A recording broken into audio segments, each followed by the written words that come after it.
Welcome back, everyone, to the Bears Football Plays YouTube channel. Today is Saturday. It is March 1st now. February flew by. We are on to March. We are going to be breaking down one Saturday game for the first slate of games in March. Before we do that, let's talk about the games we had on Friday night and the updated leaderboard for the games. You want to get in the game? There it is right there.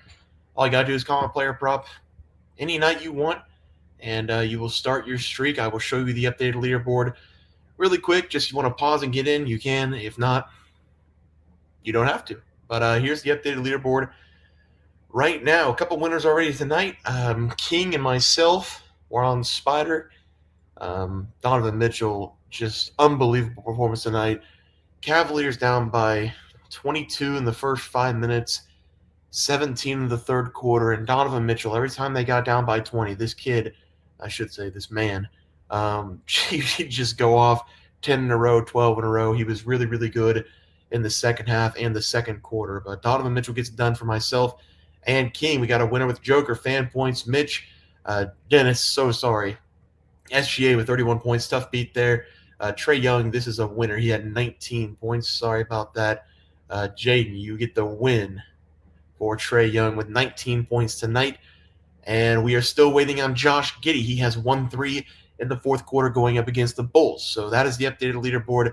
I did lose 2 in a row, so my streak of 6 did end. I had Tyler Hero crush me and then Lillard back-to-back nights. We got back on the board. So we have 1, I think 2 is the longest.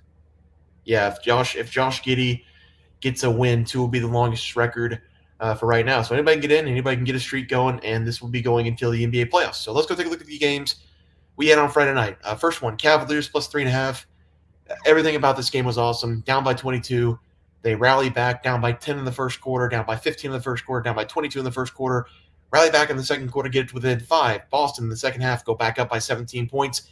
Evan Mobley, 3 fouls in the first 4 minutes of the third quarter. Things did not look good for the Cavaliers. Donovan Mitchell comes off the bench with about 4 minutes left in the third quarter.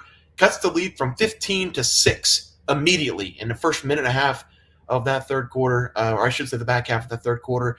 And then the Cavaliers took over in the fourth quarter. This is a really, really good team. Cavaliers right now, best team in the NBA, in my opinion. They get us to win. So 1-0 on the game pick. Pistons, however, did not get the win against the Nuggets. Jericho was too much. And when the Pistons weren't making their shots in the second half, everything fell apart. The defense was not there for the Pistons tonight. Cade Cunningham, he is a superstar. He's a very good player, but he's young, and he needs to understand whenever he's not making shots, whenever it's not his night, it's okay to pass the ball up because he was just hurting his team in the third quarter, just miss after miss after miss after miss. Malik Beasley kind of the same way, but we got the win, 16 points. He was so good in the first quarter with 12 points in 4 minutes that we didn't need him to score any points in the second half. He finished with 16, I believe, in the game.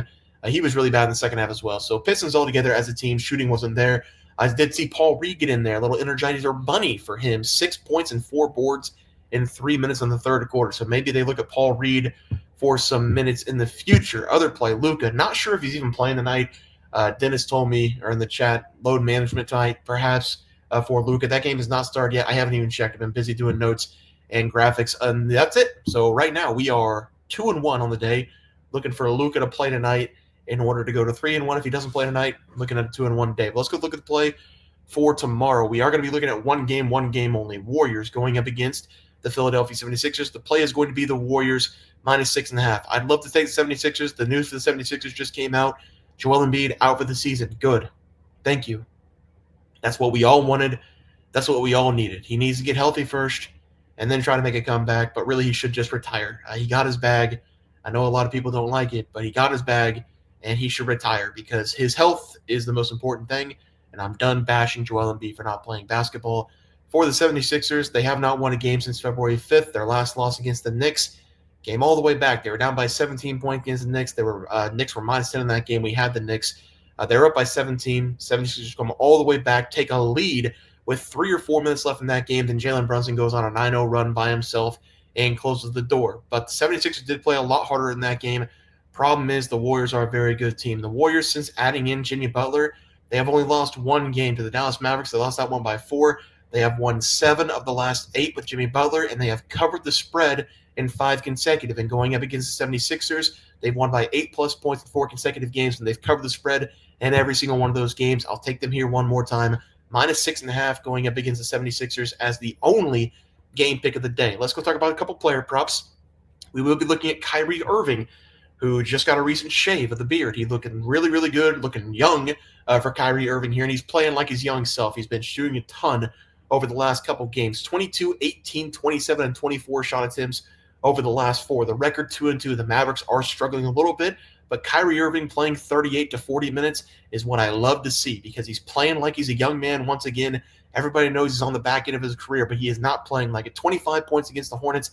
Not his best performance, 11 of 24 shooting, but 35 against the Lakers, 12 of 27, 5 of 11 from deep. He is feeling it from the outside. I'm going to take him in this game against the Bucks. I think the Bucks are vulnerable on the outside. The Denver Nuggets didn't take advantage of that until the second half of that game, and then the Bucks just poured it on what was that, Thursday night, I believe. But the Milwaukee Bucks, they are not the best defense in the NBA. They're towards the middle of the pack this season in the NBA.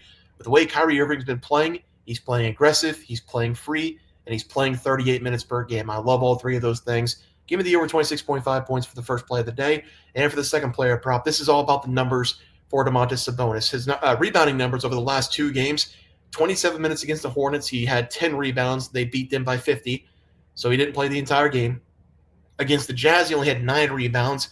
Kind of tough for him, I guess, going up against Walker Kessler and Lauri Markkanen down low. 2 bigger bodies. Sabonis, he's a big body himself, but he's not the tallest guy out there. I think he's what? I don't want to guess low, but I'm gonna say like 6'9", 6'10", 6'8", 6'9", somewhere around there. Feels like it feels like he's a little bit shorter than a traditional big man. Let's just look up his height. I don't want to. I mean, I'm saying 6'8", 6'9" is short. He's listed as 6'10", so we'll call him 6'9". So definitely shorter than traditional big man for Domantas Sabonis, but his motor is still there for the rebounds. He's averaging 14.4 rebounds per game. That is number 1 in the NBA. It's all about hustle and heart with Domantas Sabonis. We're going to see that in this game. He did not get a double-double in his last one, and I think he's going to go off in this one. I'm thinking a 20-20 game going up against the Rockets. The Rockets this season, they're one of the worst shooting teams in the NBA. So I do think there's going to be a lot of defensive rebound opportunities for him. I'm going to go over the total rebounds as the final player prop of the day. Let's go take a look at that recap graphic. We're going to go with the Warriors -6.5 against the 76ers. We're going to go Kyrie Irving, young man, shaved the beard. Over 26.5 points going up against the Milwaukee Bucks. And finally, Domantas Sabonis, over 13.5 rebounds. I really think we will get 13.5 because he hasn't been great on the defensive side and on the rebounding department lately, with 10 rebounds in the second to last game, and the last game he played, 9 rebounds going up against the Jazz. So he might get a discount here going up against one of the worst shooting teams in the Rockets in the NBA. Guys, it's going to do it for the NBA picks and props for Saturday, March 1st. Slated games. If you guys enjoyed the content, please drop a like this video and subscribe channel below. See you guys next video, and thanks for watching.